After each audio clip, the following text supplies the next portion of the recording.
Hi all welcome back പുതിയൊരു വീഡിയോയിലേക്ക് എല്ലാവർക്കും സ്വാഗതം. അപ്പോൾ ഇന്നൊരു നാടൻ കറിയുടെ റെസിപ്പി ആയിട്ടാണ് കേട്ടോ വന്നിട്ടുള്ളത്. അപ്പോൾ ഇത് വൻപയറും പച്ചക്കായും വെച്ചുകൊണ്ട് ഒരു അടിപൊളി ടേസ്റ്റിൽ ഒരു കറി നമുക്ക് എങ്ങനെയാണ് തയ്യാറാക്കുന്നതെന്ന് നോക്കാം. അപ്പോൾ അതിന് വേണ്ടി ഞാൻ ഇവിടെ കുതിർത്ത് വെച്ച വൻപയറാണ്. അപ്പോൾ അത് കഴുകിയിട്ട് കുക്കറിൽ ഇട്ട് കൊടുത്തിട്ടുണ്ട്. കൂടെ തന്നെ പച്ചക്കായും കൂടി നുറുക്കിയെടുത്തിട്ടുണ്ട്. അത് ഇതുപോലെ ചെറിയ കഷ്ണങ്ങളായിട്ട് നുറുക്കിയെടുത്തിട്ട് വെള്ളത്തിൽ നന്നായിട്ട് കഴുകി അതിൻ്റെ കറയൊക്കെ കളഞ്ഞതിന് ശേഷം ഇട്ട് കൊടുക്കാം. കുക്കറിലോട്ട് ഇട്ട് കൊടുക്കാം. ഇനി എരിവിന് ആവശ്യമുള്ള പച്ചമുളക് കൂടി ചേർത്ത് കൊടുക്കാം.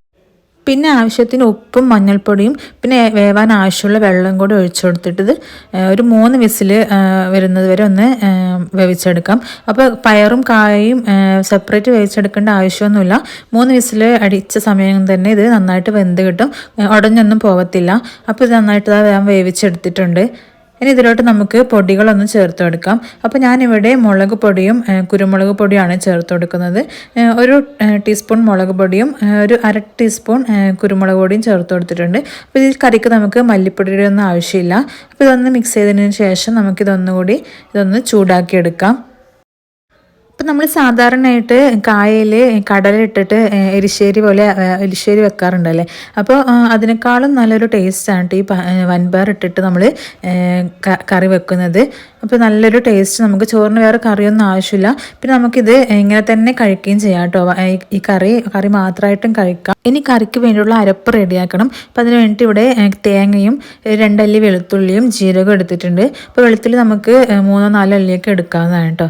അപ്പോൾ ഇതുപോലെ ഒന്ന് അരച്ചെടുത്താൽ മതിയാവും. ഒരുപാട് ഇങ്ങനെ പേസ്റ്റായിട്ടൊന്നും അരച്ചെടുക്കേണ്ട ആവശ്യമില്ല.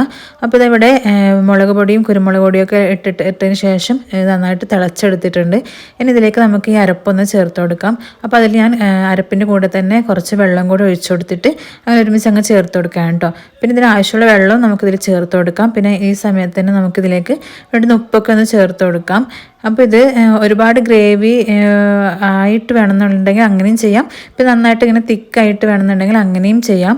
അപ്പോൾ ഞാൻ നേരത്തെ പറഞ്ഞ പോലെ നമ്മൾ വെറുതെ കറി കഴിക്കുകയാണെങ്കിൽ നമുക്ക് നന്നായിട്ട് ഇങ്ങനെ തിക്കാക്കി വെക്കുകയാണെങ്കിൽ വെറുതെ ചായക്കൊക്കെ നമുക്കിത് കഴിക്കാം കേട്ടോ.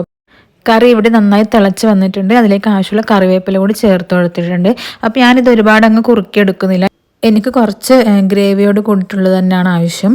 അതുമല്ല, ഇത് നമ്മൾ ചൂടാറി കഴിയുമ്പോൾ ഇത് കുറച്ചുകൂടി തിക്കായിക്കോളും, കുറച്ചുകൂടി കുറുകി കിട്ടിക്കോളും. അപ്പോൾ നമ്മുടെ കറി ഇവിടെ റെഡി ആയിട്ടുണ്ട്. ഇനി ഇതിലേക്ക് താളിച്ച് ചേർത്ത് കൊടുക്കാം. അതിനായിട്ട് വെളിച്ചെണ്ണയിൽ കടുക് പൊട്ടിച്ചിട്ട് ഒഴിച്ചു കൊടുക്കാം.